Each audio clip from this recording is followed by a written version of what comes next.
வணக்கம். நம்ம இப்போ பார்க்க போகிறது டெட் பேப்பர் 1 லேர்னிங் சைல்டு கற்கும் குழந்தையிலிருந்து கொஸ்டின்ஸ் பார்த்துட்ருக்கோம். Important questions. First previous year வீடியோவில் 9 கொஸ்டின் வரையில் பார்த்தோம். இப்போ 10th கொஸ்டின்லேருந்து பார்க்கலாம். எதிர்மறையான தன்னடையாள உணர்வை பெறும் போது குழந்தைக்கு எக்குறைவு ஏற்படுகிறது.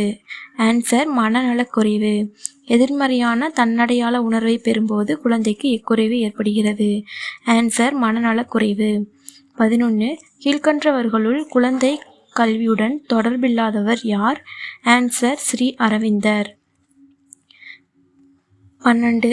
தனிக்கல்வி டேஸ் அளிக்கப்படுகிறது. தனிக்கல்வி டேஸ் அளிக்கப்படுகிறது. திறன் மாறுபாடுடைய சிற்றார்களுக்கு தனிக்கல்வி அளிக்கப்படுகிறது. 13வது கொஸ்டின். கல்வியின் தற்போதைய அமைப்பு. ஆன்சர் பாடத்தை மையமாக கொண்டது.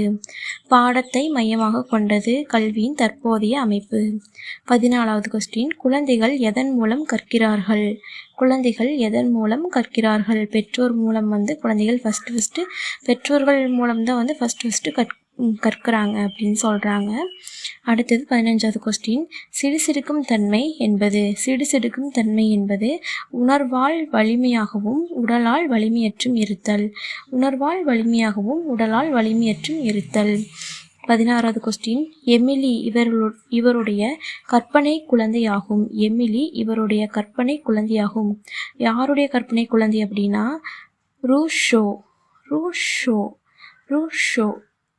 ரூஷோவோட கற்பனை குழந்தை என்ன? எமிலி. 17வது கொஸ்டின். சமூக ஒப்பந்தத்தை எழுதியவர் யாருன்னா ரூசோ. சமூக ஒப்பந்தத்தை எழுதியவர் ரூசோ. 18வது கொஸ்டின். தமிழகத்தில் தொடக்கப்பள்ளியின் வேலை நாட்கள் 210 நாட்கள். 19வது கொஸ்டின்.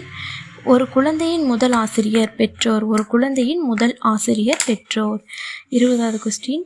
கீழ்கண்டவற்றுள் எந்த தன்மை ஒரே மாதிரியான இரட்டையருக்கு இல்லாதது? அவர்கள் எதிர்பாலினமாக இருப்பார்கள்.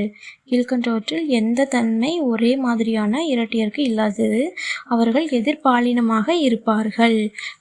21வது கொஸ்டின். குழந்தையை குழந்தையாக கருத வேண்டும் என்று கூறியவர் ரூஷோ.